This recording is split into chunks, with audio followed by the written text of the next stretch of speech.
What's up guys? In this tutorial, I will show you how to fix broken or corrupted Windows files using the System File Checker tool.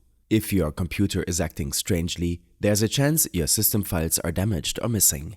Thankfully, Windows has built-in tools that can automatically detect and repair these issues. To start, search for CMD in your Start menu, right-click on Command Prompt, and choose Open as Administrator. This is important because these repair commands require elevated permissions to work. Once the command prompt opens, use the command sfc/scannow. Then hit Enter. This runs the System File Checker tool, or SFC for short. What this does is scan your entire system for corrupted or missing system files. If it finds any, it automatically replaces them using clean versions stored in your system.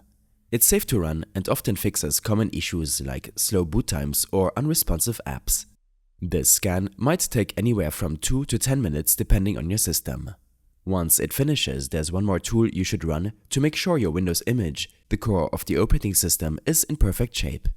In the same window, or by opening Command Prompt again as the administrator, enter the command dism/online/cleanupimage/restorehealth. You can copy it from the description below. Press Enter to run it. This launches the Deployment Imaging Service and Management tool, or DISM. It checks for deeper issues in your Windows installation and can restore the health of the system image used for updates and repairs. It's a bit more advanced than NFC and takes a bit longer. Expect this one to run for 5 to 10 minutes. After both scans are complete, restart your PC. The reboot will ensure that any repaired files are properly reloaded into the system. I hope this helped you out. Leave a comment if you have any questions, and see you in the next one.